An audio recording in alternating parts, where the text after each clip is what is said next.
que entren todos. Bueno, gracias, Hipo.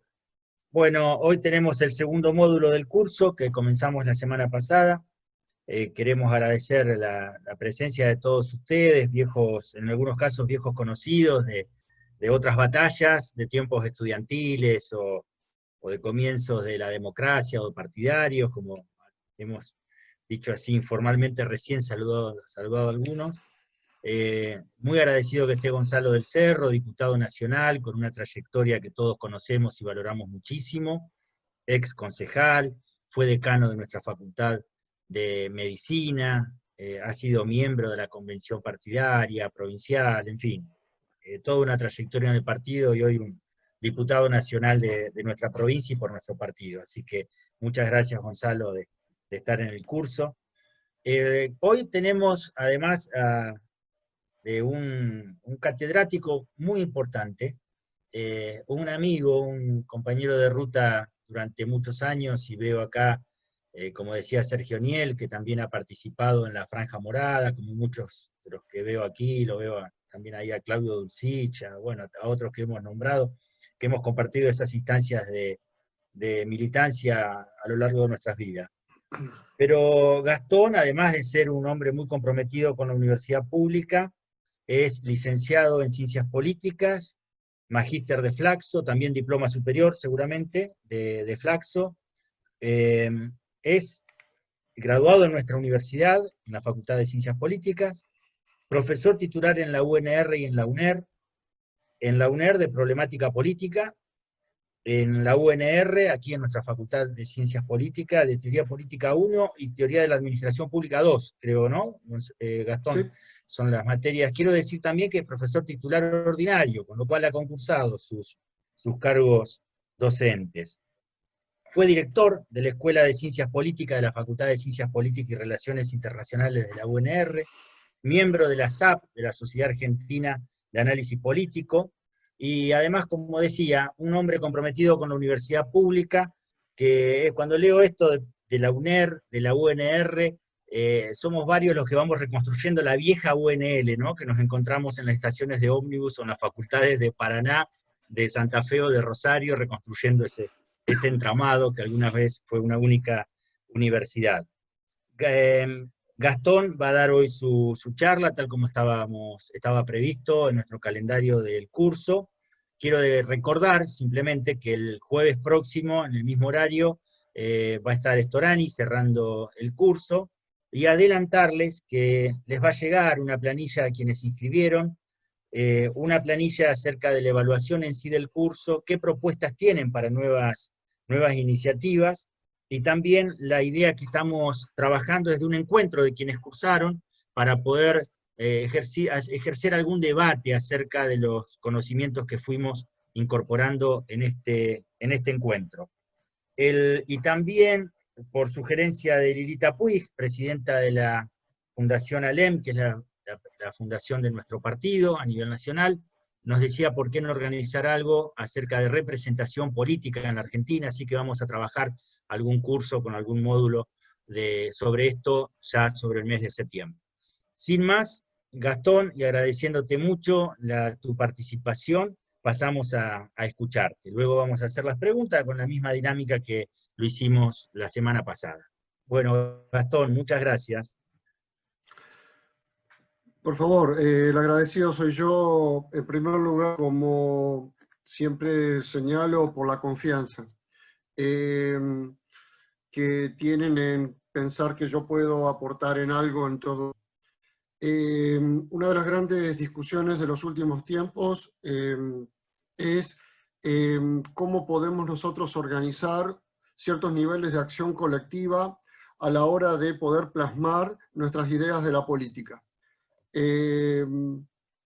Porque muchas veces nos encontramos con situaciones bastante domésticas, y esas situaciones domésticas son cuando alguna persona llegada nuestra o que vive con nosotros, algún familiar, nos preguntan ¿y cómo podemos hacer para que esto cambie? Una de las discusiones que hemos tenido en nuestra casa con mis hijos en los últimos meses ha sido la opción cierta de que ellos se vayan del país.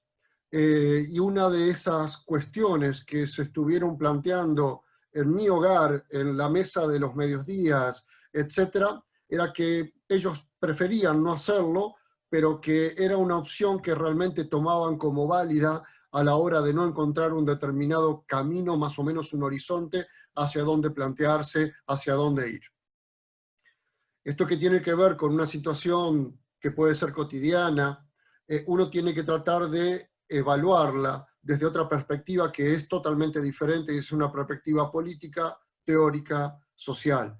Porque si no nos quedamos solamente en las cuestiones de carácter doméstico y no logramos primero entender de qué estamos hablando y luego lo que no logramos es explicar qué es lo que está pasando. Por eso parto de una consigna que para mí es fundamental en cualquier análisis que uno tenga que hacer. A situaciones complejas no se le pueden dar soluciones fáciles. Y las respuestas fáciles pueden servir como eslóganes políticos, pero no nos van a servir para poder entender las maneras en que tenemos que actuar.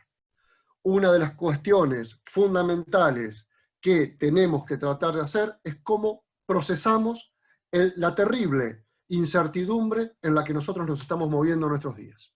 Y este es un problema que ese procesamiento de la incertidumbre, como ustedes saben, a lo largo de muchísimas décadas, uno de los instrumentos fundamentales para procesar esa incertidumbre fueron los partidos políticos. Los partidos políticos dotaban de certidumbre, dotaban de explicación a esa gran variedad de fenómenos sociales, culturales, políticos, económicos, con los cuales nosotros nos estopamos durante todos los días, y lamentablemente, al menos tenemos que decir que los partidos políticos hoy ya no son aquello con lo cual nosotros nos formamos, al menos hasta la década de los 80, la década de los 90. Se ha modificado de una forma sustancial su anatomía, se ha modificado de una forma sustancial la manera en la cual ellos actúan, y esto repercute inevitablemente en este punto que es central. ¿Cómo tenemos que buscar achicar ese nivel de incertidumbre en el cual todos nosotros nos movemos por vivir en una sociedad? Tal vez Salman Rushdie, el genial literato, señaló que el siglo XX fue el siglo de la incertidumbre, y justamente allí es donde nosotros nos movemos, pero tenemos que tratar de dotar de explicación esa situación. Por eso cuando me proponían como tema sistema y régimen político, ¿a qué llamamos hoy democracia? Lo estoy leyendo allí en la pantalla. Justamente, una de las cuestiones que me parecía a mí más importante poder señalar y poder señalarles a ustedes, es que a mí no me interesaba venir hoy solamente a trabajar o a tratar de cuestiones teóricas. Obviamente, estos conceptos, sistema político y régimen político, son fundamentales. Los dictamos allí en la UNER, en ese curso del primer año. Les dotamos de estos instrumentos, estas herramientas, para poder leer de una mejor manera cómo se organizan las sociedades. Ver que cuando estamos hablando de régimen político, preocupamos fundamentalmente por las reglas de juego. ¿Cuáles son esas reglas de juego? Y luego vamos a ir a plantear algunos de los problemas del régimen político en Argentina en estos últimos 6 meses. Pero también, cuando hablamos de sistema político, no tenemos que olvidar que estamos discutiendo las distintas formas, los distintos medios de intermediación que existen en una sociedad. Este día lunes tuvimos una forma particular de búsqueda de intermedios de intereses, expresándose a partir de congregaciones ciudadanas, de concentraciones que se dieron a lo largo y a lo ancho de muchas ciudades, de núcleos urbanos importantes de nuestro país. Y esto es algo que nosotros tenemos que registrar allí, porque ese concepto sistema político que no viene necesariamente sino de la tradición sistémica, de una tradición teórica muy particular, especialmente norteamericana, hoy ha sido receptado de una forma muy importante por la teoría política de manera general. Para decirlo de una forma bastante clara, hoy hablar de sistema político y régimen político es hablar de dos conceptos que ya no son discutidos a nivel de su aceptación al interior de la ciencia política. Lo único que podemos empezar a discutir es cuál es el alcance que le damos a cada uno de ellos. Lo que a mí me parecía, sinceramente, era que teníamos que partir en el día de hoy de ciertas situaciones que tenemos que plantear. E hice un punteo de situaciones que me van a permitir a mí discutir algunas cuestiones, especialmente referidas a estos conceptos, pero relacionadas con cuestiones de nuestro día a día. Voy a tratar de compartir pantalla, especialmente con ustedes. No sé si se logra ver correctamente. Sí. Perfecto. La primera es lo que decíamos antes. Hay cambios que realmente se están dando en nuestro país que no son particularmente para procesar la incertidumbre, sino que son cambios que se están dando especialmente para incrementar la incertidumbre.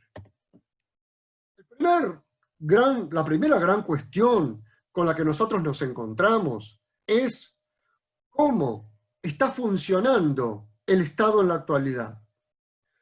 Y dentro del sistema político, lo que nosotros sabemos perfectamente, que uno de los botines más importantes para que los distintos sectores corporativos, económicos, políticos, es el Estado. Las corporaciones, ya sean industriales, sindicales, en algún momento fueron sectores independizados, autonomizados del Estado, como fueron los militares, o partidos políticos, o distintos sectores, grupos piqueteros, etcétera, encuentran en el Estado un botín. No en vano, durante décadas se habló del Estado colonizado. No en vano se habló, y así lo hacía Fernando Enrique Cardoso, de los anillos burocráticos, o sea, cómo determinados sectores burocráticos se relacionaban íntimamente con distintos actores del sistema político. Uno de los grandes problemas de lo que se ha modificado en los últimos 6 meses es los sistemas de compras al hilo del Estado. Esto no es un tema para nada menor, porque nos marca un cambio significativo de cómo el Estado se va a relacionar con los distintos proveedores que tiene. Además, otro de los cambios fundamentales a nivel del funcionamiento del Estado ha sido que se dejó de lado el expediente digital. Esto, aunque parezca mentira, la vuelta atrás respecto de los controles y la transparencia que implica dicho procedimiento administrativo al volver al papel, nos significa de una manera muy clara que en lugar de priorizar la transparencia y el control, de priorizar lo que llamamos hoy gobierno abierto, de priorizar lo que hoy llamamos la posibilidad de tener transparencia a nivel del Estado, está siendo lesionada de una forma significativa. El otro tema que estamos teniendo es la colonización, fundamentalmente, de aquellos lugares específicos del acceso a la información pública por sectores, particularmente de uno de los componentes de la alianza gobernante en estos días. El Instituto Patria ha tenido la habilidad, el deseo, la necesidad, busquen el verbo que les parezca más oportuno, de colocar a sus militantes particularmente en aquellas oficinas relacionadas con acceso a la información pública. Y esto dota al Estado de una opacidad realmente significativa. Si nosotros queremos tener la posibilidad de un sistema político que, junto con un régimen político, garantice mayores niveles de democratización, de acceso a la información, de transparencia, estos son elementos que realmente se comportan de la manera totalmente opuesta. Otro punto que es importante es que se volvió a instalar un método de ciberpatrullaje. Y aquí me gustaría hacer un breve paréntesis.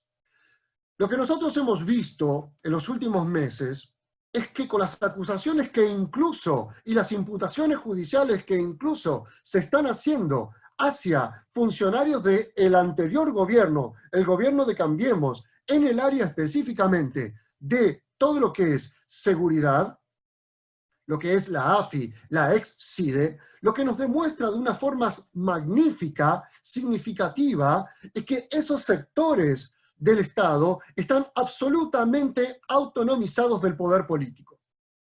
Y que cuando el poder político echa mano de esos sectores, termina siendo presa de esos mismos sectores del Estado que se comportan a su interior. Por eso, esta idea de volver a los métodos del ciberpatrullaje en las redes sociales, esto que tiene su antecedente en el proyecto X de la Gendarmería Nacional hacia el año 2012-2013, lo que nos muestra es cómo en muchas oportunidades la propia democracia deja de controlar determinados sectores del propio Estado que se autonomizan de una manera significativa y que condicionan a su vez todo su accionar, todo el accionar de lo que es el régimen político, de lo que es la posibilidad de la deliberación política que se da en ese régimen. El otro tema que es realmente muy preocupante de cómo está funcionando el Estado y de cómo se lo está controlando o no, es particularmente el programa de protección a testigos. Sobre todo porque allí es donde nosotros tenemos que tener la posibilidad de que los ilícitos, ya sean del gobierno kirchnerista, ya sea de gobiernos anteriores o ya sea de gobiernos posteriores, sean a su vez denunciados. Porque la posibilidad de ese control se vuelve nodal para una democracia de calidad.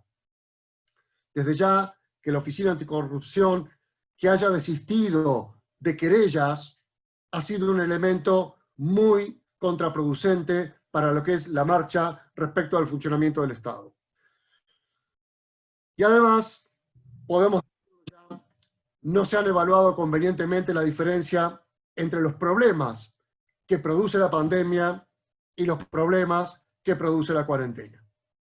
Esto es una discusión que tenemos que nosotros dar y que evidentemente aquellos que tienen mayor formación que yo, fundamentalmente en política de salud, sabrán a su vez que estos dos temas también tenemos que diferenciarlos porque no son idénticos. Esto está en íntima relación con el problema de la política y la economía. ¿Por qué? Porque nosotros vamos a tener, evidentemente, que el déficit fiscal va a ser realmente muy significativo este año y a su vez se estima una caída del Producto Bruto Interno que realmente no puede ser equiparada ni siquiera con la crisis que tuvimos en el 2001. Cuando nosotros analizamos esto, vemos que esto ya venía pasando antes de la cuarentena. Esto era algo que se daba ya en el primer trimestre. Eso se da en todas las mediciones que solamente tomaron 10 días de la cuarentena.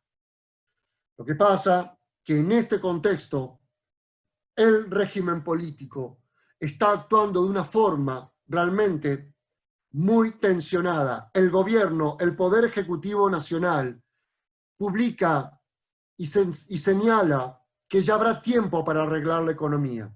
Lo que pasa es que muy probablemente esto no pueda ser tomado de manera literal si recordamos lo dicho precedentemente, cuando tenemos que separar lo que son los problemas de la pandemia de aquellos problemas que trae las cuarentenas. Temas menores, como que se eliminaron las sociedades simplificadas, pero también tenemos allí un dato bien significativo que nos habla del sistema político, que es particularmente la posibilidad de estatización de empresas privadas en concurso, y el caso de Vicentín se coloca como un caso significativo. Hay que ser muy cuidadoso en el tratamiento de este caso. ¿Por qué? Porque lo que nadie de nosotros podemos dudar es que detrás de Vicentín se encubre también una de las empresas, entre otras tantas, que han recibido cuantiosas cantidades de dinero en las últimas décadas por parte del Estado Nacional. En otras palabras, la sociedad argentina viene financiando situaciones económicas desventajosas de muchos de los actores económicos. No tenemos que dejar de pensar eso. Vicentín se convierte en un caso de lo que es la arbitrariedad de un ejecutivo nacional o de legisladores del gobierno del Frente de Todos por tratar de hacerse de un conjunto de empresas ligadas a un grupo económico. Pero no olvidemos algo, en Argentina era lo que en la década de los 80 nosotros llamábamos los capitanes de la industria. En la Argentina es en lo que en la década de los 90 fueron aquellos empresarios que se beneficiaron sistemáticamente con las privatizaciones de Menem. En Argentina son aquellos empresarios que se vinieron beneficiando luego con lo que fue la especificación de las deudas.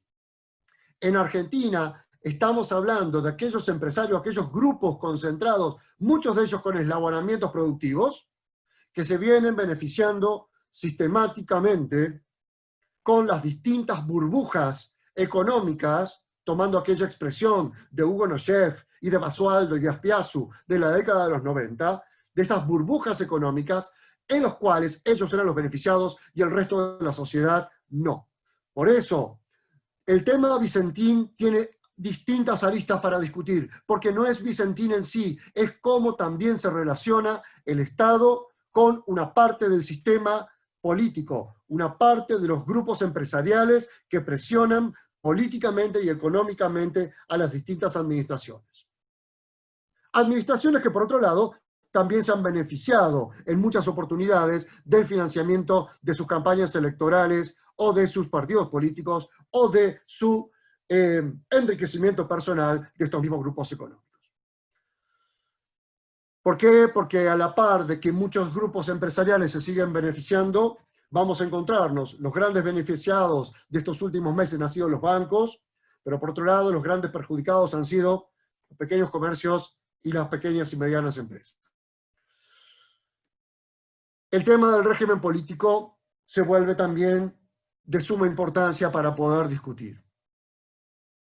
Y Daniel Sapsay, a quien todos conocemos, como académico, pero también como militante del constitucionalismo, no duda en decir que en realidad lo que estamos teniendo es un régimen vicepresidencial de dudosa constitucionalidad. ¿Por qué? Porque para Sapsay el gran problema que tiene nuestro régimen político es que produce un entorpecimiento del proceso de toma de decisiones. Si queremos decirlo en términos bien precisos, la democracia en Argentina está funcionando correctamente, elegimos correctamente, nos presentamos a elecciones correctamente en la mayoría de las provincias y de los distritos. Nos presentamos a elecciones y se elige a los gobernantes sin interferencias sustantivas por parte de los distintos gobiernos de turno en los distintos ámbitos locales, provinciales o nacionales. La democracia parecería que está funcionando correctamente en Argentina. Pero nadie puede dudar es que la gran pregunta que nosotros tenemos es si la República está funcionando en términos como nosotros deseamos que así lo haga. Y no estoy recordando necesariamente a Lilita Carrió cuando hablo de la República. Hablo de una distinción que ya Hugo Quiroga realizaba ya en la década de los 90, cuando señalaba que nadie podía dudar de que en Argentina la democracia funcionaba bien, pero la República funcionaba particularmente mal. Entonces, en esa distinción que Hugo Quiroga hacía, y yo traigo y recuerdo y cito, es donde nosotros vemos que este régimen vicepresidencial, donde la toma de decisiones recae en una figura que no está prevista por el régimen presidencialista como el que tenemos nosotros, solamente genera un entorpecimiento del proceso de toma de decisiones. Y eso lo estamos viendo, lo estamos sintiendo. El otro tema fundamental, y aquí hay legisladores y ex legisladores que están participando de esta reunión, es cómo la forma de sesionar del Parlamento o la forma en que sesionan los consejos municipales o deliberantes, según en qué distrito estemos hablando, o las cámaras de diputados o de senadores provinciales, nos está mostrando las limitaciones ciertas que tenemos a la hora de que los sistemas informáticos no nos garantizan un correcto nivel de participación en la toma de las decisiones. Este tema no es menor, sobre todo cuando se empieza a apurar determinado tipo de legislación que intenta ser plasmada de manera incluso atropellando a algunos de los propios aliados del Frente de Todos en el gobierno. Hoy día, Duhalde se acaba de poner en contra de la reforma judicial. Labaña acaba de avisar que no van a tomar estas decisiones. Sin embargo, muy probablemente la insistencia sea para continuar en ese camino a través de estos mecanismos, sobre todo porque lo que se ha logrado es colocar en un lugar totalmente secundario, y este es un problema del régimen político, sobre todo en el funcionamiento de las instituciones parlamentarias, a la Cámara de Diputados y a la Cámara de Senadores. El otro tema que es realmente muy preocupante es que se está gobernando sin presupuesto aprobado. Esto nos hace pensar que evidentemente hay una preocupación mucho más grande por llevar adelante el gobierno desde una lógica ejecutivista y donde evidentemente no hay ninguna intención de aprobar un presupuesto, por ejemplo, podría pasar fácilmente por la Cámara de Senadores y podría tener los votos muy probablemente de la Cámara de Diputados. La realidad ha sido primeramente arreglar los problemas de la deuda para después poder plasmar una idea de presupuesto. Por último, plantearles justamente lo que son los sucesos de otra de las patas del régimen político, otra de las patas del gobierno, que es la justicia. Ustedes tienen mayor conocimiento que yo de esto, pero evidentemente las señales que ha tenido la sociedad con la excarcelación de presos condenados por causas de delitos sexuales o narcotráfico, con reinserción. A su vez, la excarcelación del ex vicepresidente y de importantísimas figuras del gobierno del kirchnerismo durante la gestión anterior han sido símbolos realmente poco halagüeños a la hora de poder centrar una idea de aquella premisa que nos planteamos en el inicio de la charla, que fue particularmente minimizar las incertidumbres. Sobre todo porque hoy estamos en el ojo de la tormenta. Esto yo lo escribí hace una semana atrás y parece que ya fuera algo totalmente viejo.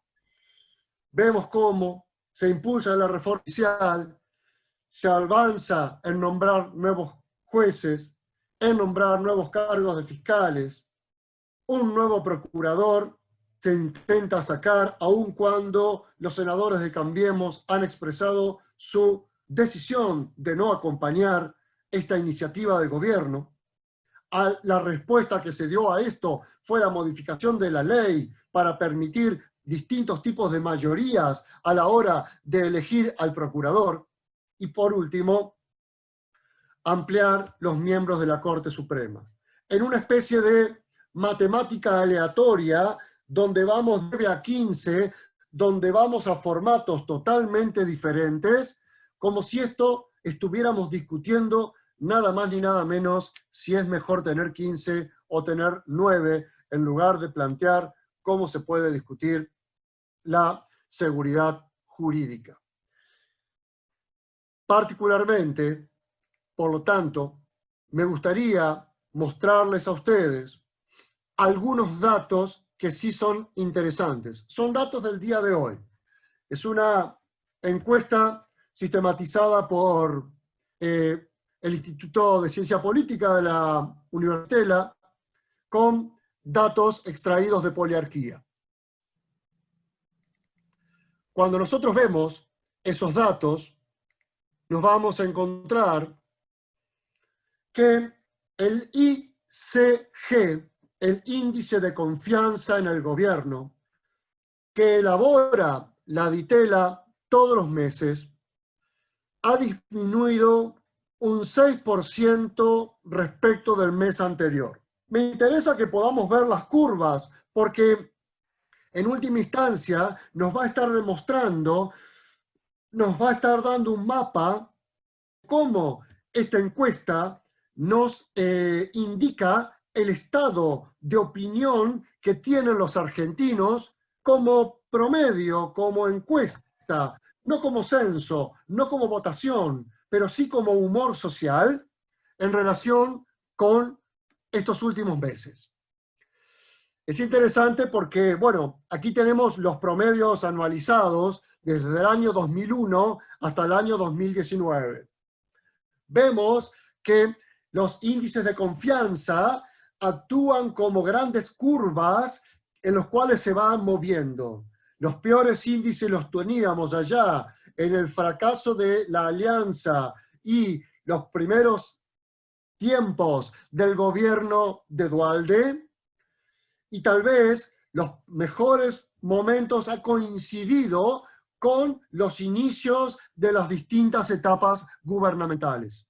Si vemos esto, igualmente tenemos que observar que hubo un amesetamiento muy importante de todo lo que fue desde el año 2007 hasta el año 2015, donde los promedios de confianza siempre fueron cercanos como máximo al 1.83, 1.83 como promedio.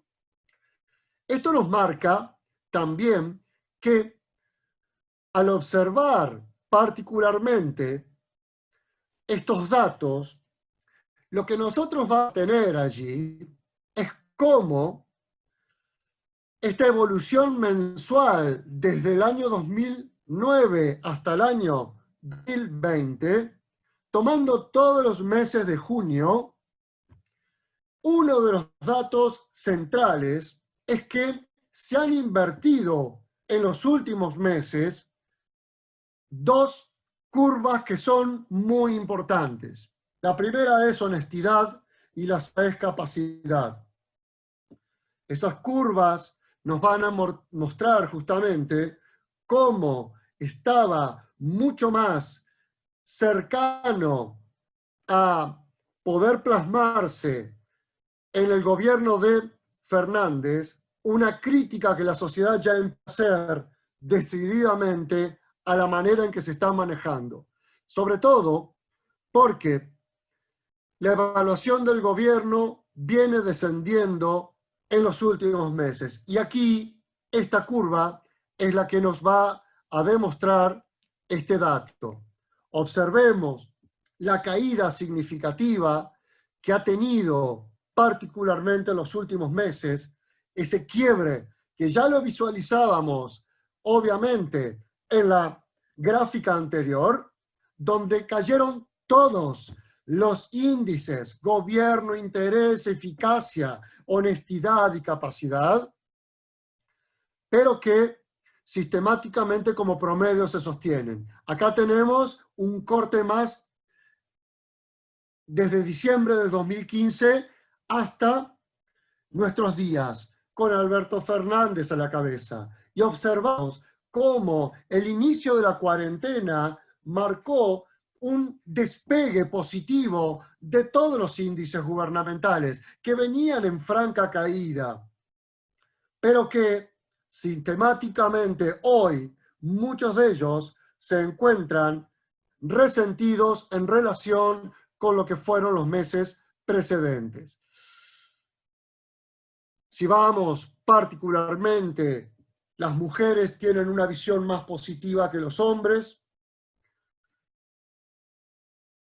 y los jóvenes tienen una visión más positiva que aquellos que tenemos más de 50 años.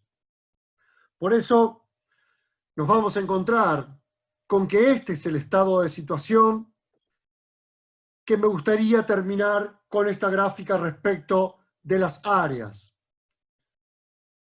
El mayor nivel de apoyo lo va a tener particularmente el Ejecutivo Nacional en el Gran Buenos Aires, seguido del interior del país, y por último va a estar allí lo que es la ciudad de Buenos Aires. Sobre todo porque vamos a encontrarnos que es particularmente en todos los segmentos ha habido una caída en relación al mes de julio y al mes de junio, pero que igualmente es el Gran Buenos Aires, la última de las columnas, la columna color violácea, podríamos decir, azul, es la que nos muestra que el índice de confianza se mantiene más alto en el Gran Buenos Aires, luego en el interior del país y por último en la ciudad de Buenos Aires. Obviamente el interior del país implica un promedio muy complejo de hacer, porque si recordamos las elecciones de los meses de octubre del año pasado, nos mostraban que el centro del país era aquel en el cual se había concentrado el mayor rechazo a la fórmula Fernández-Fernández, pero que en otras áreas del país esa fórmula había ganado con comodidad. Esto nos marca entonces cómo el estado de situación que tenemos en el día de hoy nos haría pensar que está siendo el índice de confianza del gobierno mucho menor al que poseía en los meses anteriores, en los cuales la cuarentena, el inicio de la cuarentena, había tenido un rol realmente significativo.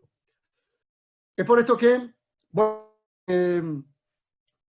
para intentar cerrar, decirles que me preocupó situarme en algunos actores del sistema político que son fundamentales, pensar que podemos tener una democracia realmente. En algún momento me he dedicado a escribir sobre sistemas electorales y algunas de estas cuestiones de cómo funcionan dichos sistemas, y funcionan óptimamente. Sin embargo, nadie puede dudar de que esta democracia está en muchos momentos puesta en discusión en sus situaciones respecto de la República, en cómo los poderes se relacionan entre sí y cómo determinados actores del sistema político, empresariales, sindicales, religiosos, estatales, actúan y condicionan también nuestra forma de pensar la política y este rol que evidentemente los partidos políticos tienen que tener, que es el de dotar de certidumbre a lo que es la incertidumbre a la cual todos nosotros nos manejamos. He cumplido el horario, creo, correctamente, que me habían asignado, así que bueno, era comentarles estos datos y comentarles estas acciones que estuve rastreando para poder presentarles. Les agradezco muchísimo la atención y espero haber estado a la altura de sus expectativas. Gastón, muchas gracias, sin dudas que has cubierto las expectativas, no teníamos duda de eso quienes te conocemos en tu trayectoria académica, muy clara tu exposición. Tengo dos preguntas aquí en el chat. Primero quiero agradecer la presencia también de Jacinto Esperanza, que ha sido presidente de nuestra convención, ex intendente de la ciudad de Reconquista, ex ministro provincial en de Medio Ambiente de la provincia de Santa Fe. Muchas gracias, Jacinto, por estar, un gran amigo. Las preguntas, vamos a usar el mismo método que el otro día. En la medida que los comentarios y la pregunta no abusen del tiempo, podemos dar la palabra. Yo tenía, Brian había hecho una pregunta en referencia al tema policial, que también aparece con mucha fuerza en estos días, y luego Marcelo Loyudice, una pregunta que también habilitamos el micrófono. Marcelo, su preocupación si podemos marchar a un régimen populista autoritario. Respetando estas consignas, si les parece, abrimos los micrófonos de Brian por un lado y luego Marcelo Loyudice. Y mientras tanto voy viendo los otros comentarios.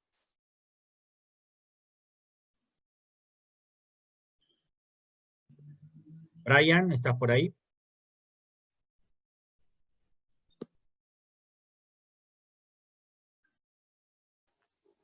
Si no, Hola, Brian. Ahí está, perdón, Brian. Adelante, por favor. no puedo prender la cámara por la banda ancha de la red, pero Okay. lo que yo aportaba era como una apreciación, digamos, de este gobierno, que en el anterior los militantes del Frente de Todos, que bueno, ahora se llama el Frente de Todos, despotricaban o desvalorizaban, denotaban la fuerza policial y su uso, y le quisieron, como se diría criollamente, tirar un desaparecido al gobierno de Cambiemos. Ahora con este contexto de pandemia, es como que el uso desmedido de la fuerza también está a la orden del día, pero no ha sufrido mucho eh, como viralización de los medios de comunicación. Y es como que se tiene un tácito apoyo, sobre todo. Gastón, si querés vamos respondiendo a esta pregunta y luego pasamos a la de Marcelo Loyudice. Como estime inconveniente, no hay problema. La policía es un problema realmente muy grave para todos los estados provinciales. Nadie puede dudar esto, y sobre todo lo que tenemos que pensar es que algo que se dijo hace un tiempo atrás tiene y cobra un valor realmente muy importante. Ya no son los militares quienes pueden hacer caer gobiernos, pero sí las fuerzas policiales pueden hacer caer gobiernos. Esto es un dato que se vuelve significativo porque vemos cómo la connivencia en muchas oportunidades de la política, los sectores de la policía y sectores de la delincuencia organizada, generalmente ligada al narcotráfico, es una realidad que ya cobra más relevancia, no solamente en la provincia de Santa Fe, no solamente en la provincia de Buenos Aires, sino en todo el país. Esto es significativo que nosotros tenemos que tener. Y esta cuestión es realmente muy importante, sobre todo porque aparentemente parecería que la política es un sector que no logra poner en caja a la propia policía. Pensé más que en algunos lugares hacer política sale, perdón, en algunos lugares no, en todos los lugares hacer política sale terriblemente más caro todos los días. Hoy hacer política es mucho más caro, mucho más difícil que como se hacía política décadas atrás. Y todo el mundo sabe, policía es una fuente de financiamiento de la política en muchos estados provinciales. Con lo cual, estos datos nos muestran que la policía logra ser un miembro del Estado. Yo siempre me río y cuando le he dictado curso a los policías, les digo, ¿por qué ustedes pueden ir a pedir una pizza a una pizzería y yo que soy docente universitario no? Porque en realidad están aprovechando de un lugar que les da el Estado para tomar una ventaja como funcionarios públicos, pero evidentemente lo que nosotros vemos es que tenemos en la policía un problema que la democracia a nuestros días no ha podido o no ha logrado resolver. Me podrían corregir, y me podrían decir en algunos lugares ni siquiera quiso corregir, quiso resolver. Y probablemente tengan razón, pero para decir eso yo tendría que tener datos que evidentemente no tengo para poder imputar esas situaciones. La provincia de Santa Fe ha tenido una relación con la policía realmente muy compleja, sobre todo en las últimas décadas, independientemente del gobierno, del signo político del gobierno de turno. Y en nuestros días estamos observando nuevamente los mismos problemas en la provincia de Santa Fe que se tenían en años anteriores. Esto es lo que puedo decir respecto de lo de Brian. Evidentemente, sé que él se refiere a una comparación del caso Maldonado, que eso es gendarmería, con el caso de la provincia de la policía de la provincia de Buenos Aires, en el caso Astudillo, que es el que estamos observando en el día de hoy. Evidentemente creo que la política tiene que tener muchísima precaución a la hora de generar impunidad, porque es la justicia quien tiene que determinar las condiciones en las cuales una persona, lamentablemente, en ambos casos, fallecieron, y evidentemente quien más tiene que dotar de transparencia estos hechos es el Estado. Gracias, Gastón. Creo que es un tema clave, ¿no? Y vos has escrito sobre temas subnacionales y esto me parece que es uno de los temas claves que tiene que abordar la política, sin duda. Gracias por muy clara la pregunta y la respuesta. Marcelo Loyú dice, Marcelo, si andás por ahí, ¿querés hacer Sí, tu pregunta y tu comentario? ¿Se me escucha? Adelante. Sí, perfecto. Ah, bueno, gracias. Bueno, Gastón, desde ya, como siempre, un gusto escucharte en tu excelente análisis. Más o menos viene correlacionado también un poco con la pregunta anterior y también con lo que vos planteabas de la crisis, sucesivas crisis, déficit y todo lo que tenemos. Estaríamos llegando a diciembre con casi un 70% de jóvenes en situación de pobreza. Mi pregunta concreta es, ¿no nos pasará lo de Venezuela, donde el bipartidismo del COPEI y Acción Democrática no advirtieron esta situación de las clases populares, o como nos pasó a nosotros en la década del 40, y correríamos el riesgo de un verdadero populismo democrático?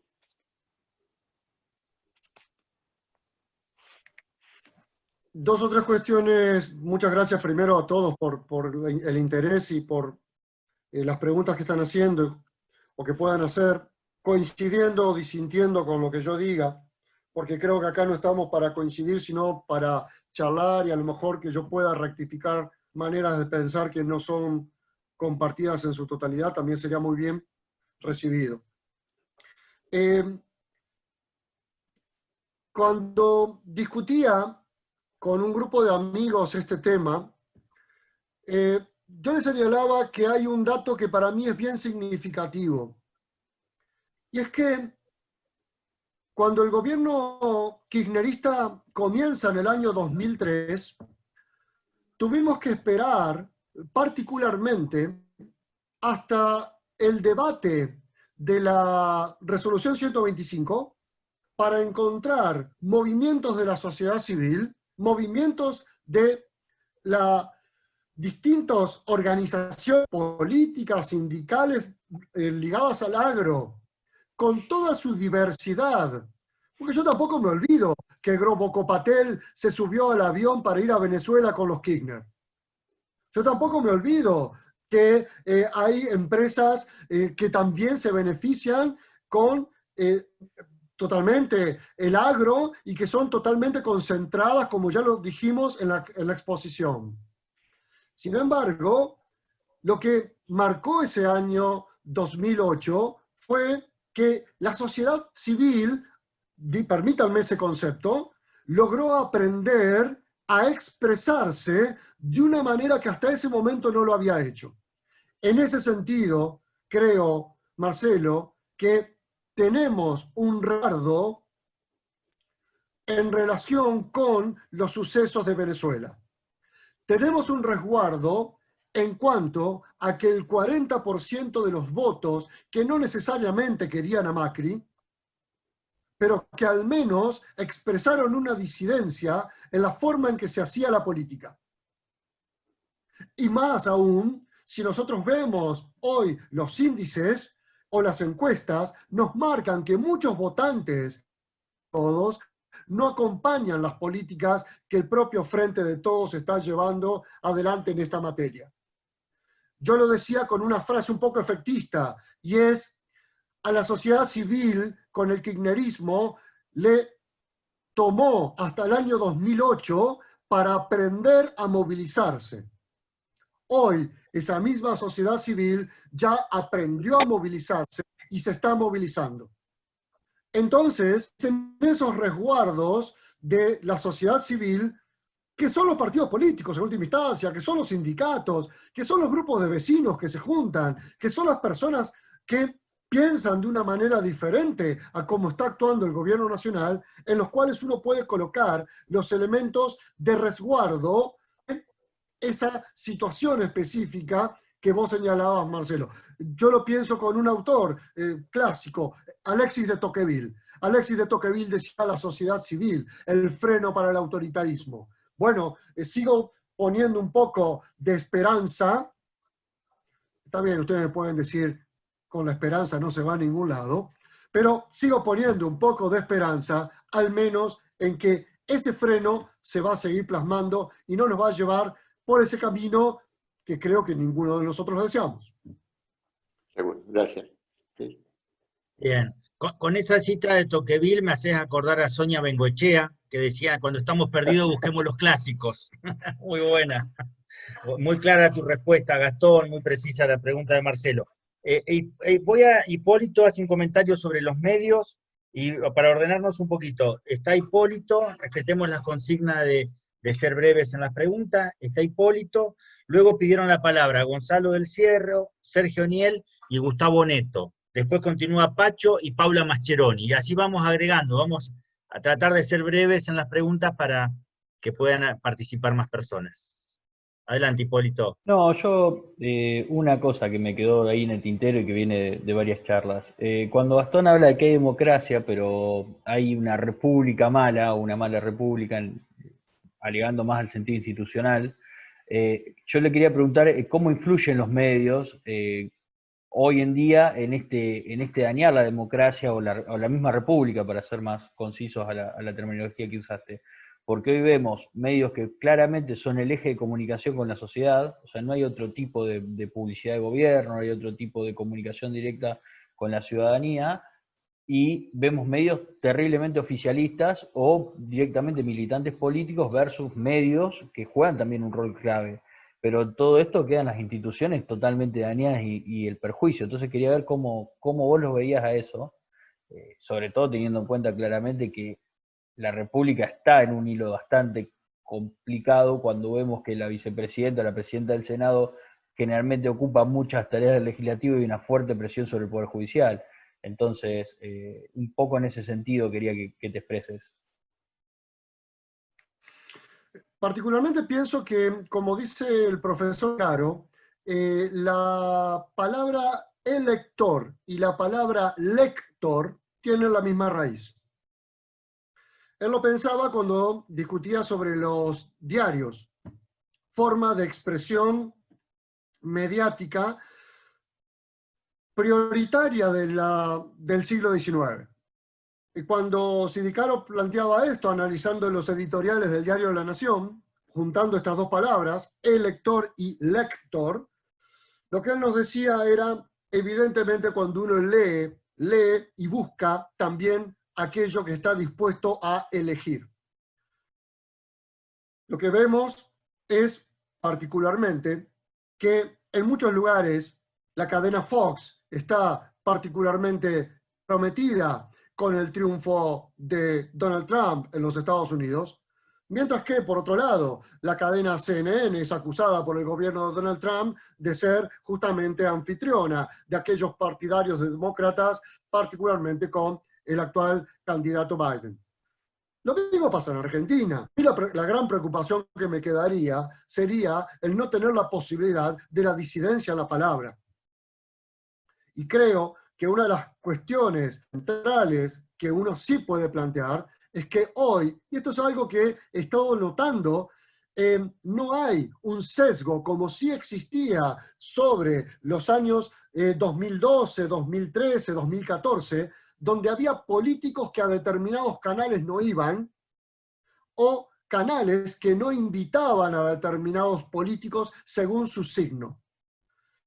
Creo que aun cuando estamos hablando de empresas, aun cuando tienen intereses formados, aun cuando todo el mundo sabe y se repite sin ningún problema que la cadena O Globo colocó a muchos de los presidentes de Brasil, también sabemos perfectamente que en esa diversidad de voces, aun cuando el canal tal yo lo pase de largo porque no me interesa escucharlo, o el canal cual lo escucha permanentemente, esta relación de lectores y electores también no deja de tener una cuestión que es fundamental, y es que son empresas que también tienen sus intereses diversificados en todo lo que es la comunicación. Y todos sabemos que uno de los grandes negocios del futuro va a estar en las tecnologías de la comunicación. Por eso, controlarlas, pero a su vez permitirles que su voz sea dada sin ningún tipo de reticencia, es un elemento que se vuelve prioritario. ¿Esa tensión va a existir? Sí. ¿Puede dañar en algunas oportunidades la democracia? Por supuesto. ¿Puede dañar también a la república? Pero de esos controles es donde uno puede llegar a tener esta difícil estabilidad de la que llamamos nosotros vivir en una sociedad democrática. Bien, gracias Gastón. Vamos a dar la palabra a Gonzalo del Cerro, Niel, luego Oneto, Pacho, Paula, y quiero decirte, Gastón, que hay varias preguntas, a lo mejor abusamos un poquito de tu tiempo, vos decinos si en el momento que no puedas más. Bueno, entonces Gonzalo. Tipo 12 sí. Me gustaría dormir. Está bien. Vamos a tratar. Bueno, muchas gracias Gastón, ha sido muy rica tu exposición y lógicamente que genera muchísimas preguntas, muchas conceptuales, muchas teóricas, y también bajaste mucho al terreno práctico y a lo concreto, que es el balance del gobierno de Cambiemos en algunos puntos, y visto a través de la oposición que hay actualmente y la forma en la cual se desenvuelve este gobierno. Creo que la posibilidad de... Acá hay un vicio alfonsinista en la sociedad, que creo que es la brutal creencia en la democracia, ¿no? Es decir, creo que Alfonsín fue tan fuerte en que con la democracia se come, se educa y se vive, que lógicamente el concepto de república como que quedó un poco relajado. Y entonces, en algunos lugares también es cierto esta cuestión de la democracia sustancial o la democracia adjetiva, la democracia método electoral y la democracia estilo de vida, resguardo de la libertad, ¿no?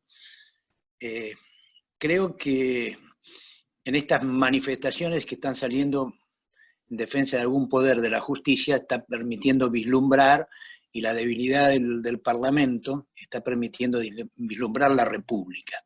Sí, yo creo que, lógicamente, el sentido común que prima en el capitalismo y que forma las conciencias y que forma la capacidad de los medios de comunicación de ir forjando la cultura, han forjado una cultura que lógicamente la democracia no es realmente un factor muy, muy fuerte, sino que es un factor simplemente para un ejercicio de la libertad sin compromiso, ¿no? Sin compromiso con la República, ¿no?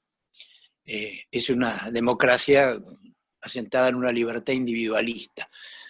Entonces, creo que la cuestión de ver es qué diseño político permite rescatar más el concepto de república, que es el que permite luchar contra ese capitalismo de fondo que sin mencionarlo, lo nombrás a través de cuál es la complejidad del mundo moderno y cuál es la incapacidad que nosotros tenemos de pensar fuera de las categorías europeas, ¿no? Como para decirle a nuestros hijos, bueno, acá hay futuro, cuando las categorías no nos permiten tampoco que ellos avisoren un futuro acá. Entonces, la pregunta es esta, ¿no? ¿Democracia adjetiva o democracia sustantiva? ¿Qué es mejor para visualizar la República como factor importante en el equilibrio, ¿no? Cómo trabajar dentro del régimen democrático y cuál es el área que los partidos deben poner más esfuerzo, ¿no? Para reconstituirse como representación, que la han perdido.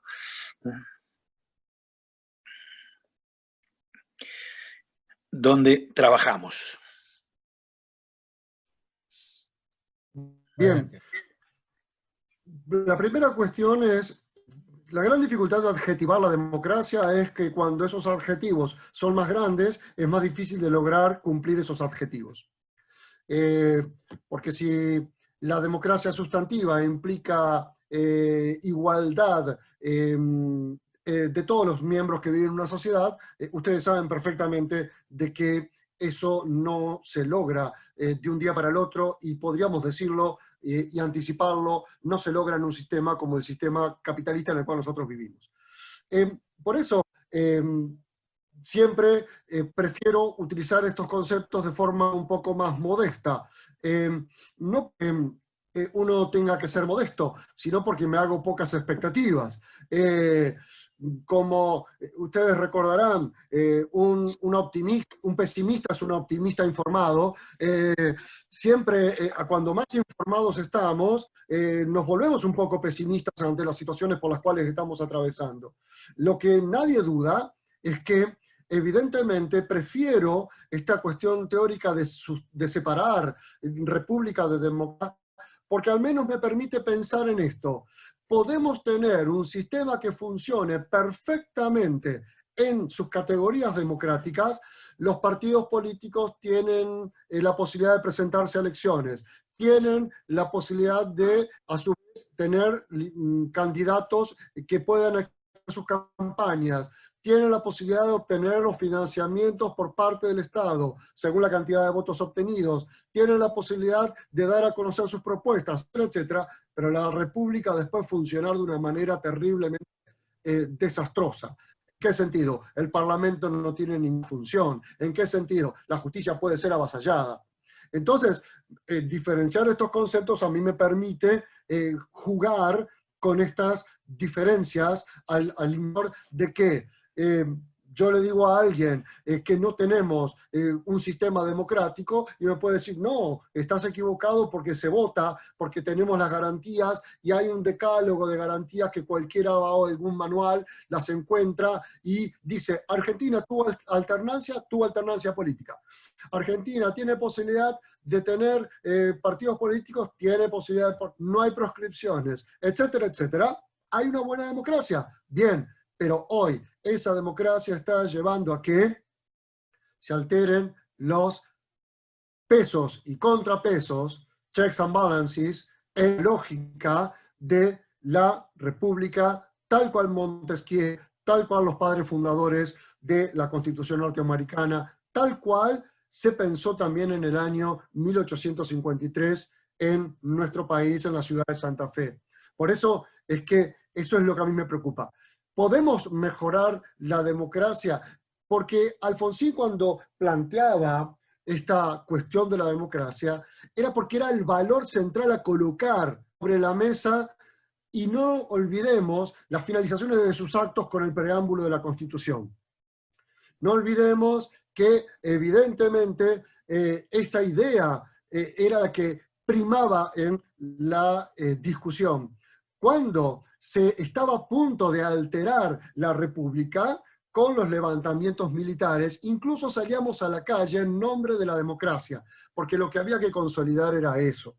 Sin embargo, si nosotros hoy vemos que el ejercicio democrático se ha estirado por más de 30 años y que hoy igualmente tenemos deficiencias, buscarlas, y esto es lo que a mí me parece, y agradezco, Gonzalo, tu pregunta, tengamos que orientar nuestra mirada en cómo estamos teniendo serias falencias en el ámbito de nuestra República, de esta idea de los pesos y los contrapesos, de los controles. Esa es un poco hacia donde rumbea mi manera de...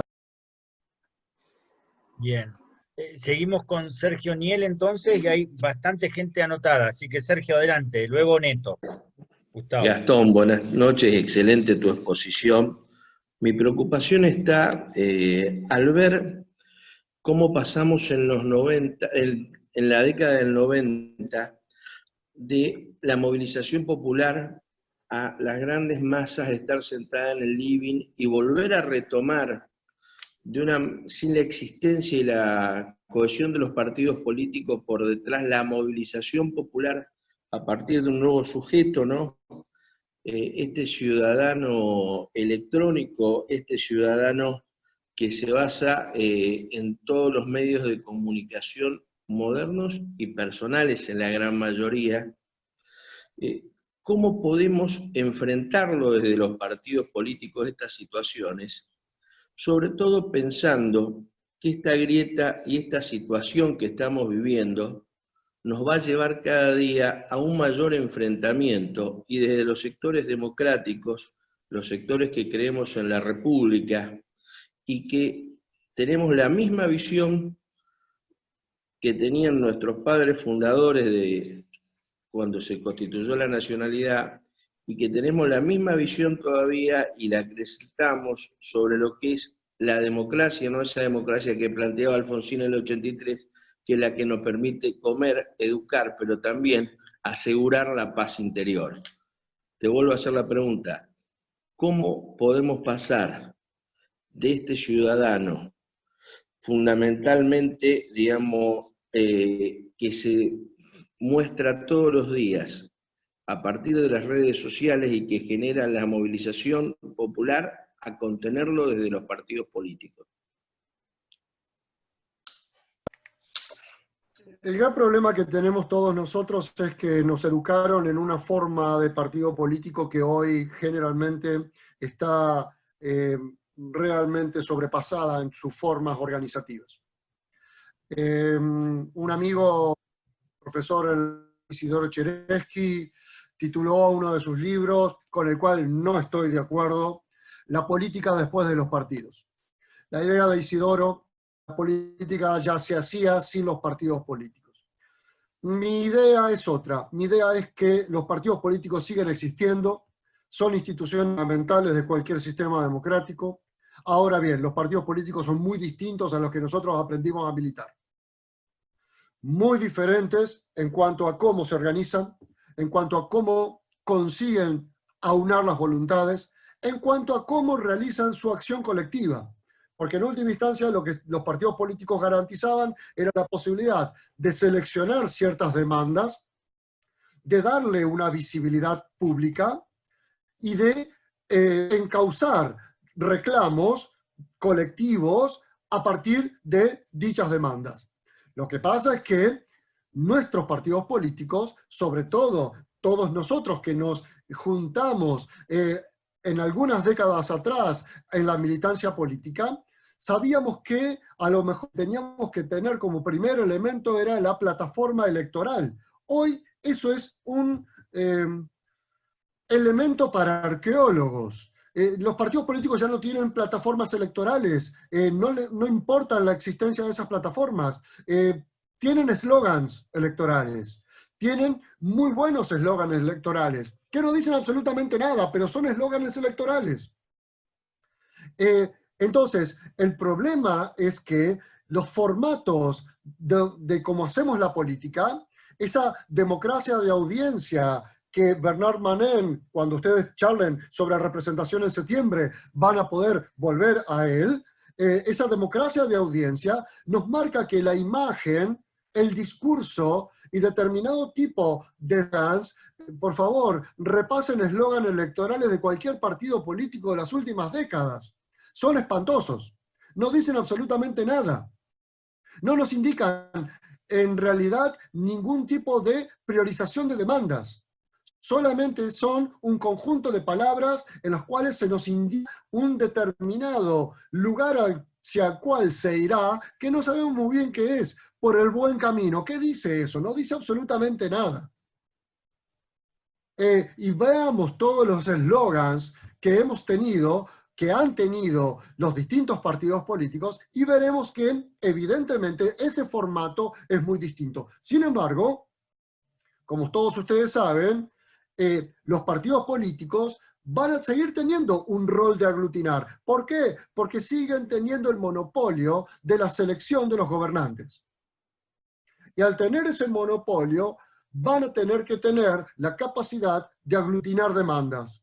Pero, Sergio, lamentablemente, me parece, corríjanme, estoy dispuesto a aceptar sus argumentos, que evidentemente la manera en que trataban de concentrar demandas mis abuelos, mi madre o nosotros son totalmente distintas a las formas en las cuales hoy se intentan generar esa concentración de demandas para poder generar una acción colectiva. Los partidos políticos existen, sí, los formatos de los partidos políticos son muy distintos a aquellos en los cuales nosotros aprendimos a militar. Claro, Gastón. Viene ahora Oneto, Gustavo, no sé si estás por ahí. Había tenido un problema en internet, no sé si está. Si no, le respondemos a Paula, que había hecho una pregunta, Paula Mascheroni, acerca de los datos. Gastón, es la página de la Universidad de Itela, ¿no? ¿Dónde es los datos? Los datos, entonces, Paula, sí, ¿están sí. ahí? Paula lo puede tener del Instituto de la Paula lo puede tener en el Instituto de Ciencia Política de la Universidad de Itela. Lo bueno de esta encuesta, porque uno puede discutir si está bien hecha o mal hecha la cantidad de casos, o sea, la ficha técnica.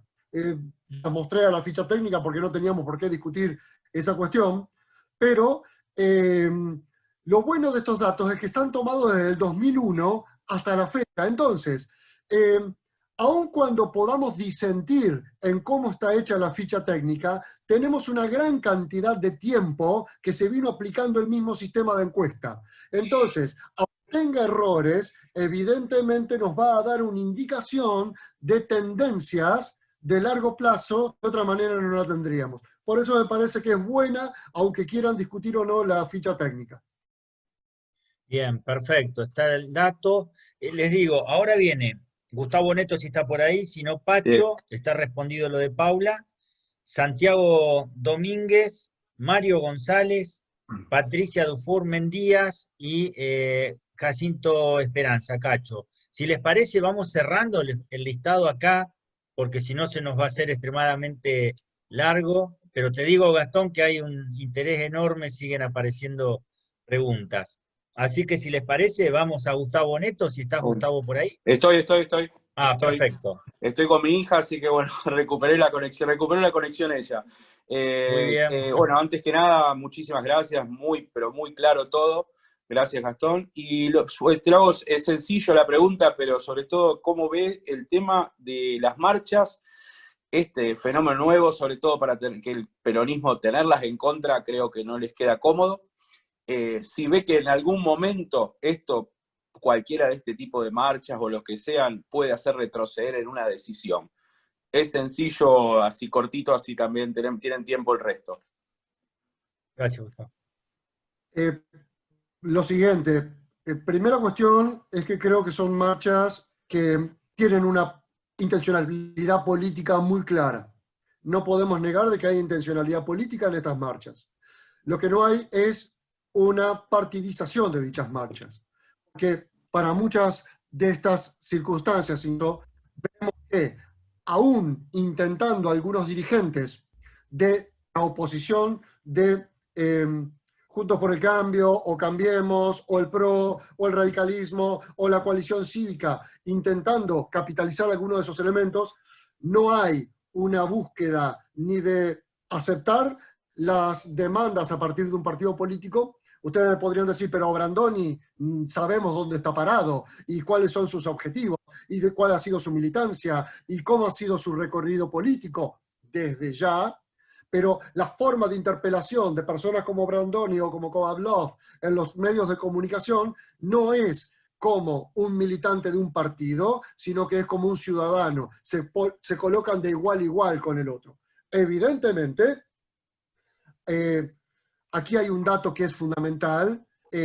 Por el momento, el gobierno ha tenido cierta sensibilidad ante determinado tipo de marchas para colocar el retroceso en cuanto a ciertas decisiones tomadas. Estoy pensando específicamente en el tema de expropiaciones.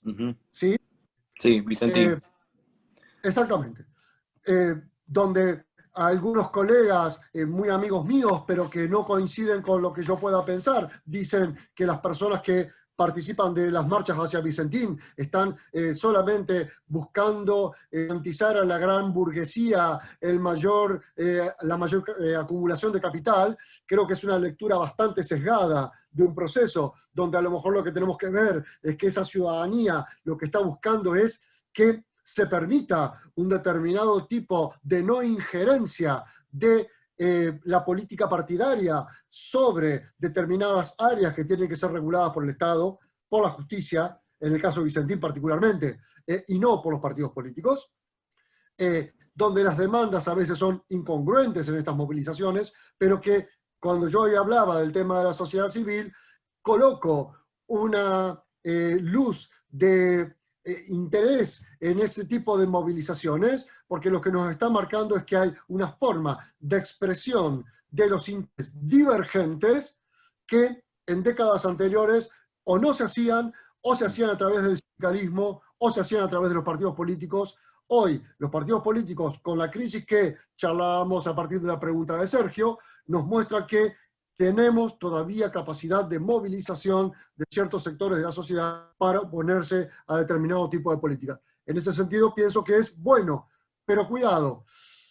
También sepamos que se pueden movilizar sectores de otro contenido o de otro tipo de expresión de intereses. Y eso es lo que nos brinda la posibilidad de la elección en toda democracia. Por eso tiene formas de poder ampliar las maneras de expresarse, son muy positivas.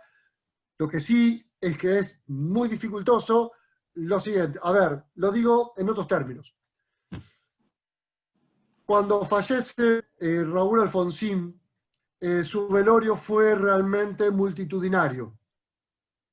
Pero evidentemente el radicalismo no tenía la capacidad de representación para esas multitudes poder generar un voto para sus candidatos. Entendido. Bien. Lo mismo puedo decir de esto. Que haya personas que coincidan con ciertas discusiones que el radicalismo marca como centrales, no nos indica que sean fácilmente representables, sino que los partidos políticos van a tener que generar las posibilidades para que esa representación sea efectiva. Muchas gracias. Bien. Entonces, Clarísimo, Gastón. Gracias, Gustavo, por tu pregunta. Pasamos entonces a Pacho, luego Santiago Domínguez, Mario, Patricia, y bueno, seguimos con después Jacinto Esperanza, Graciela Mendías y vamos culminando. Entonces, Pacho, por favor, que habías una pregunta. Gastón, mi pregunta va al tema. Yo tengo la mirada de que, por lo que dicen los dirigentes del kirchnerismo y amigos que son militantes, no creen en la cuestión republicana o liberal de un poder judicial independiente. Ellos creen que el poder judicial lo detenta quien tiene el poder o el ejecutivo. Esa es la mirada que yo tengo respecto a eso. Teniendo en cuenta que el año que viene hay elecciones y se renuevan senadores en muchas provincias, entre ellas la provincia de Santa Fe, y viendo claramente la posibilidad del kirchnerismo de tener 2/3 en el Senado, lo que eso conllevaría, esa acumulación del poder, si crees vos necesario ampliar el frente opositor, ya sea con socialistas o con liberales, para no dividir ese voto opositor y ponerle un freno a esa posibilidad de ir por la República, o al menos lo que veo yo. Si vos opinás distinto, quería saber tu opinión respecto a eso.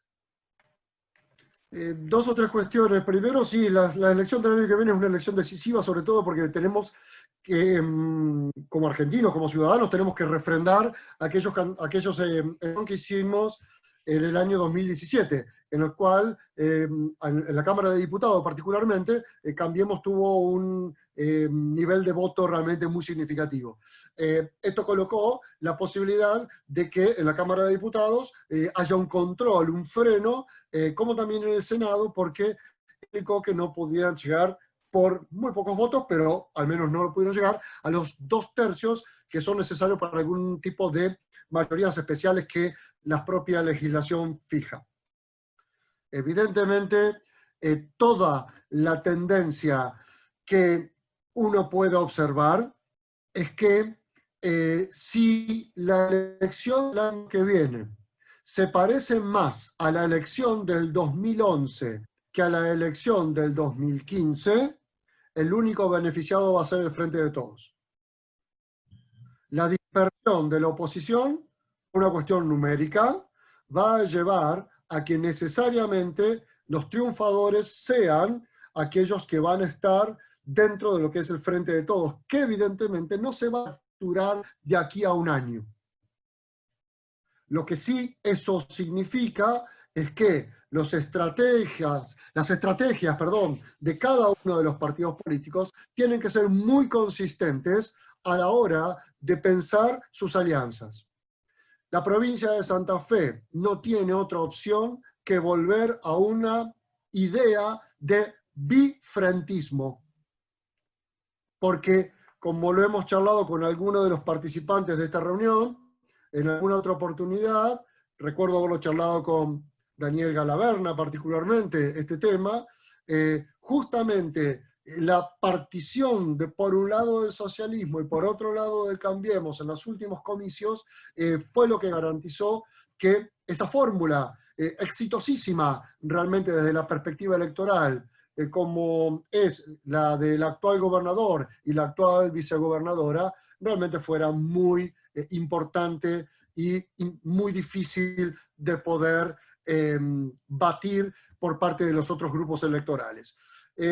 Si nos parecemos más al 2011 que al 2015, vamos a tener serios problemas. Si querés decirlo en términos de política provincial santafesina, si nos parecemos más a la elección del 2019 que a la elección del 2007,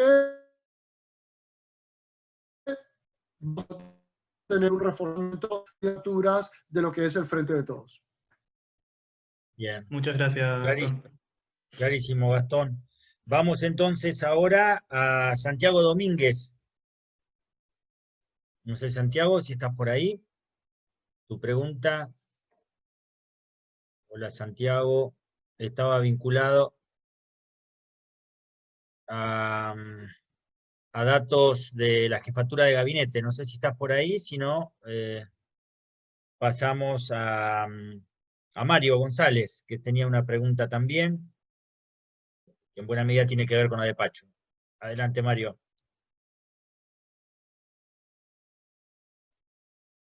Tienes que abrir el micrófono. Bueno, Gastón, excelente la exposición, la verdad que muy interesante todo. Yo veo con mucha preocupación una radicalización de los discursos políticos, sobre todo estos últimos meses. Esta preocupación sumada a, como vos bien marcás, la debilidad de los partidos políticos, me lleva a pensar de que estos sectores sociales que hoy están tan en contra del oficialismo no puedan ser captados por algún candidato que surja al estilo Bolsonaro con posturas extremas. ¿Cómo ves vos esta situación?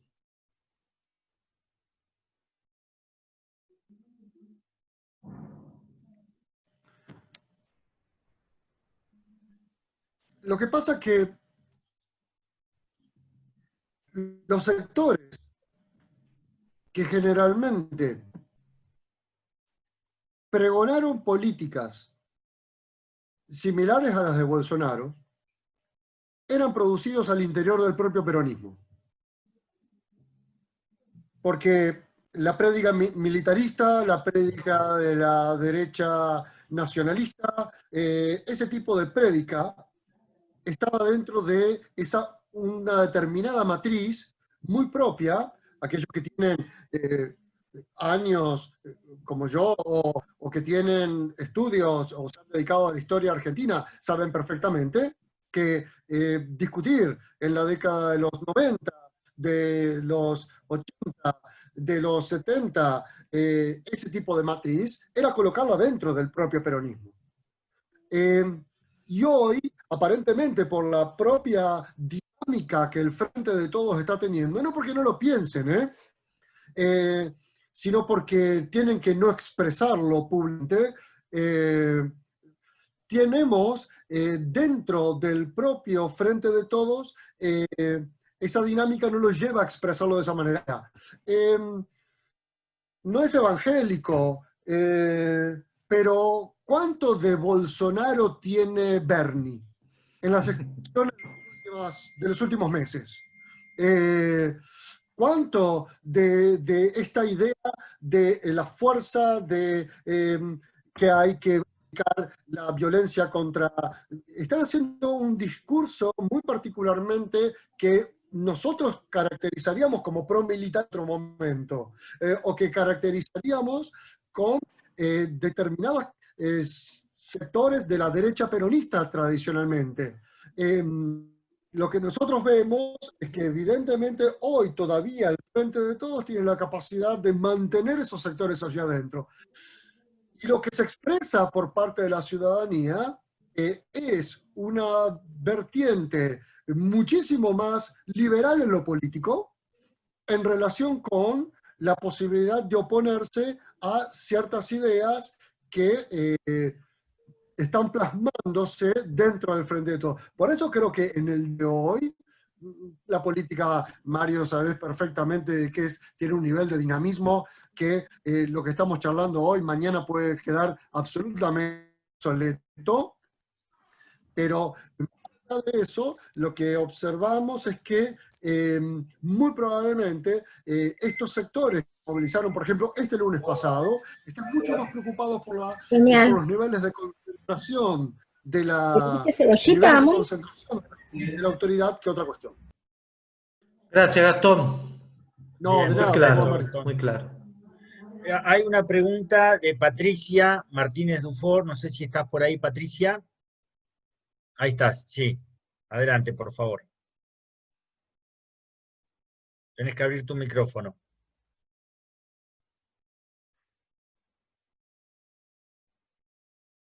No, te vas a tener que abrir tu micrófono, Patricia.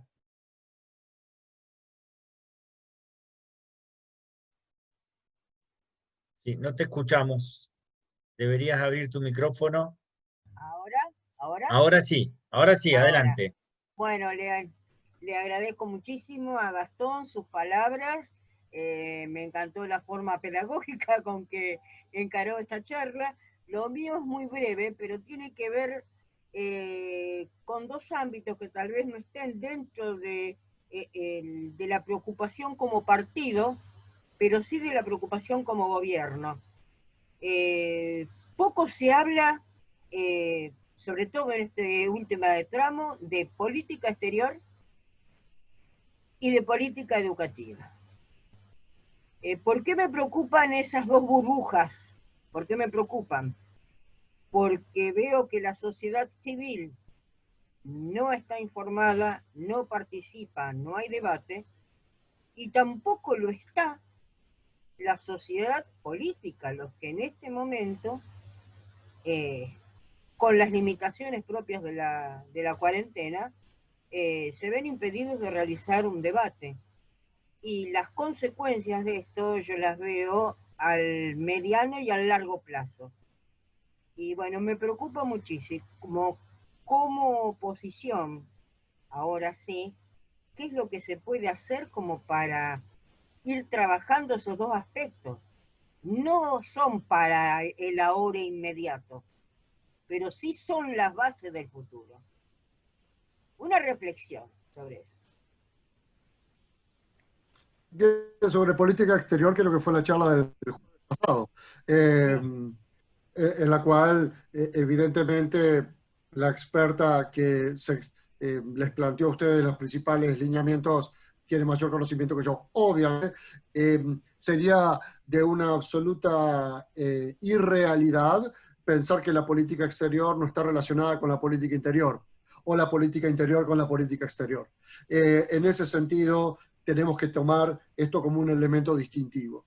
Y que, en muchos aspectos, el gobierno está navegando en situaciones, en muchos aspectos bastante poco claras. Creo que el tema central fue la declaración en relación si era un gobierno autoritario o no lo era. Dimes y diretes, estas opiniones encontradas, y que opinaba de una manera la Cancillería y opinaba de otra manera determinados sectores, incluso la vicepresidenta de la Nación, nos marcan que hay que pensar la política exterior, porque no se puede pensar la política interior si no se piensa la política exterior, aunque más no sea en cuanto a qué se quiere producir, a quién se le quiere vender, a quién se le quiere comprar y con quién uno se quiere relacionar. Para dar ejemplos bastante fundamentalmente eso, con quién uno se quiere relacionar, ¿no? ¿En qué eje nos vamos a parar? Sí, y a veces es con quien uno no se quiere relacionar también, porque también está el elemento ese. El tema educativo es un tanto más complejo, porque como todos nosotros sabemos, el tema educativo, sobre todo en los niveles inicial, primario y secundario, o como se lo llama en cada uno de los distritos, tiene injerencia fundamentalmente provincial. Y lo que nosotros también sabemos es que, evidentemente, los niveles de coordinación de salud, por ejemplo, han sido realmente bastante complejas a nivel de las provincias. Pero si uno no tiene una política así, y creo que particularmente hoy nos hemos desayunado con la renuncia del viceministro de Educación de la Nación, vamos a encontrar que allí son temas que coincido, tenemos que avanzar claramente en lo que es la formulación de determinados lineamientos. Cuidado, que a lo mejor no todos los miembros de los partidos de la oposición coincidan con ello, ¿no? Puede haber disenso al interior de los frentes que se vayan conformando. Y eso es también algo bastante propio o bastante lógico. Bueno, muchas gracias. Gracias. Vamos a pasar entonces a las últimas dos preguntas o reflexiones. Primero Graciela Mendías y luego Cacho Esperanza. Primero Graciela, por favor. Hola a todos, hola Gastón, como siempre sos muy claro y muy pedagógico. Parte de la pregunta ya fue realizada por Del Cerro en relación a la capacidad de los partidos políticos para disminuir los niveles de incertidumbre. Voy a algo más concreto y lo que a mí me preocupa por la edad que tengo.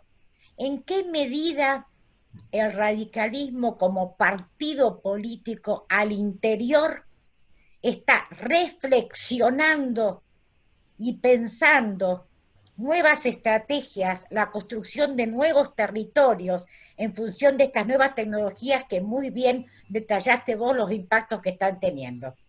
Porque no, la verdad, como vos decís, yo no creo que solamente el formato haya cambiado de los partidos políticos. Vos dijiste, los principios continúan, los principios de los padres fundadores del radicalismo. Ahora, desde mi postura como ciudadana, he quedado muy desilusionada en relación al papel, al poder que ha jugado dentro del gobierno anterior el radicalismo. Entonces, ¿es una cuestión del partido reformularse? Esa es mi pregunta. ¿Se están llevando adelante mecanismos? Porque sería un mecanismo, ¿no es cierto?, que está el Choco relacionando aquí con estas instancias. Ahora, aprovechando que hay un legislador por allí o dos legisladores, ¿realmente se replantean esto? ¿Vos pensás que se están replanteando todo esto? Gastón, me gustaría conocer tu opinión. Dos o tres cuestiones. Evidentemente, lo que uno tiene es que creo que el radicalismo estaba teniendo una dificultad muy seria para poder tener candidaturas de ámbito nacional. ¿Por qué? Porque no logra concitar figuras del ámbito nacional que puedan competir a nivel de imagen positiva, a nivel de conocimiento público, de igual a igual, como una figura emergente que tenemos hoy, que se llama por decirlo con nombre y apellido, ¿no? Pero no es esta la misma realidad que tienen las provincias, y no es esta la misma realidad que tienen los municipios, y no es esta la misma realidad que tienen las comunas. Entonces, uno tendría que ir sectorizando cada una de las distintas formas de escalas políticas con las que nos manejamos, porque a lo mejor lo que puede ser verdadero en el ámbito nacional sea falso en algunas provincias o sea falso en algunos municipios o comunas. Eso es una primera cuestión, porque si no, no podríamos explicar la cantidad de intendentes, no podríamos explicar la cantidad de concejales, no podríamos explicar la cantidad de gobernadores. Lo que sí no podemos explicar es por qué no ha surgido desde hace años atrás una figura del ámbito nacional que concite la capacidad de elector que sí han concitado otras figuras, por ejemplo el señor Macri. Lo que nadie puede dudar es que el radicalismo ha tenido cimbronazos realmente muy importantes en los últimos 30, 40 años. Y estos cimbronazos implicó la ruptura en muchos momentos de partes importantes de su propia militancia. Y con esto estoy diciendo que la coalición cívica tiene una raíz que está dentro de este lugar. También estoy diciendo que vamos a encontrar otros espacios políticos que se fueron desgajando y que, si nos queremos acordar, la última convención, en la de Gualeguaychú, si no recuerdo mal, allí evidentemente también hubo un debate muy relevante, no solamente sobre el rol del partido, sino que también hubo un debate muy importante sobre la estrategia que el partido tenía que seguir. Lo que garantizaron los que conformaron el Frente Cambiemos fue una clarísima alianza electoral. Esa alianza electoral permitió llegar al triunfo, pero con las limitaciones muy claras en lo que fue el ejercicio del gobierno, el ejercicio del poder político. Pero también pasó eso en Santa Fe con el Frente Progresista, donde en muchas oportunidades el Frente Progresista se parecía más electoral que a una alianza de gobierno. Evidentemente, aquellos partidos que van a la cola de una candidatura muy significativa, como sucedió en elecciones provinciales de la provincia de Santa Fe o en elecciones nacionales, tienen luego dificultades serias para poder imponer su agenda y para poder imponer su capacidad decisoria al interior de las propias coaliciones de gobierno. Entonces, ahí es donde está la dificultad, parece justamente, Graciela, a la hora de plasmar estas cuestiones. Hay ideas, hay políticos profesionales, hay formas para seleccionarlos, hay convenciones partidarias, hay funcionamiento de los órganos partidarios, hay luego dificultades para poder ser parte de esas coaliciones de gobierno una vez que terminan siendo triunfadoras como coaliciones electorales.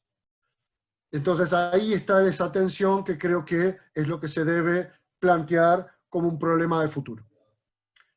Gracias, muy claro, Gastón. Gracias, Gastón.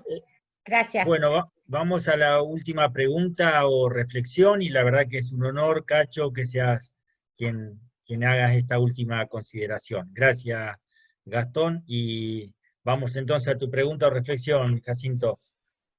Hola, un gusto, Gastón. Gracias, Choco, y buenas tardes, buenas noches a todos los correligionarios y quienes participan de esta videoconferencia. Bueno, en principio nos ha dejado Gastón una serie de interrogantes a las cuales vamos a tener que ir encauzando, digamos, las soluciones. Pero yo me quiero referir al contexto nacional y provincial en la cual vamos a estar inmersos en los próximos tiempos. Próximos tiempos, digo, desde mañana en adelante. Bueno, se hacía algunas puntualizaciones hoy con lo que era, prácticamente se decía, el 80% de los jóvenes por debajo de la línea de pobreza, la mitad de las familias en Argentina en la misma pobreza, los problemas estructurales, la problemática de la delincuencia organizada, y todo eso, si bien lo podemos tomar como una cuestión global o macro a nivel país, es la sumatoria de lo que nos ocurre en cada uno de nuestros pueblos y ciudades. Entonces yo creo que el partido hoy, en principio, tiene una deuda que para mí es la constitución de la convención provincial para poder dar o encauzar el tratamiento de cada uno de estos aspectos. bueno, yo vengo de la década en que hacíamos las plataformas. Me parece que los eslogan definen, digamos, una campaña electoral, pero nosotros sí lo que tenemos que armar un plan de gobierno, porque si no, llevamos al candidato para ganar unas elecciones y después no sabemos qué hacer. Y creo que nosotros de antemano tenemos que saber, ante este contexto, esta realidad, qué es lo que vamos a hacer. Y ahí vamos a tener una mejor vinculación social del partido con la comunidad. Y por supuesto que esto no es mérito propio o exclusivo o único de la Unión Cívica Radical. Creo que hay que contagiar a que otros sectores, otros actores políticos, pero también de la sociedad civil, se involucren en construir las respuestas que debemos dar a cada una de estas cosas. Y de esa manera se va a generar no un frente de frente, no un frente anti cual cosa, sino una coalición de cómo pensar y trabajar para la Argentina que nos merecemos. Pero bueno, eso se hace con cuestiones concretas, así que yo espero que podamos estar encontrándonos en ámbitos, una vez que pase esto, en ámbitos presenciales, para debatir y para trabajar sobre las soluciones a los contextos y a las problemáticas que tenemos en nuestra comunidad.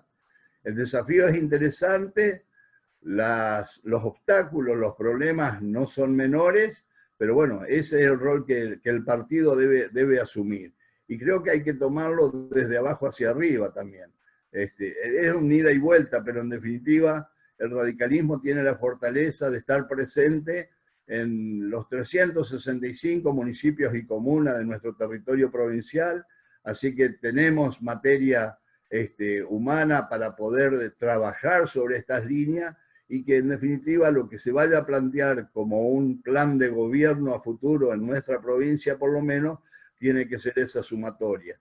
Y en ese involucramiento, a los cuales uno podrá pensar en las próximas elecciones del año que viene, pero también esto va a tener su correlato a las elecciones del 2023, nos va a permitir llegar en un mejor posicionamiento. Así que en la medida en que trabajemos sobre las necesidades de las comunidades y la capacidad de respuesta que debamos tener desde un gobierno, me parece que las fronteras van a ser más débiles, digamos, en cuanto a poder, débiles en el sentido de poder juntarnos, los que por allí parece imposible de poder juntarse. Yo creo que la realidad nos va a marcar ese camino.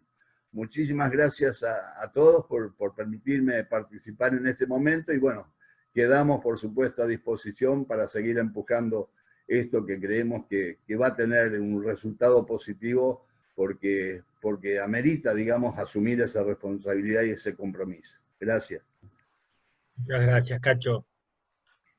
Sí, solo agregar un poco que probablemente lo que haya que pensar es que si bien el 95 o 99% de las personas se manejan con esto, con dispositivos digitales, la política no es solamente dispositivos digitales. También sigue siendo fundamental la territorialidad. El territorio y el trabajo en el territorio sigue siendo un problema de los partidos políticos donde tienen que estar allí para poder hacerlo. Y si no están ellos, van a estar otros sectores que lo van a trabajar, como pueden ser las iglesias, como pueden ser los sindicatos, como pueden ser los grupos piqueteros, como pueden ser distintos sectores. Pero el territorio no deja de ser un elemento fundamental, todavía va a seguir siéndolo, de la política.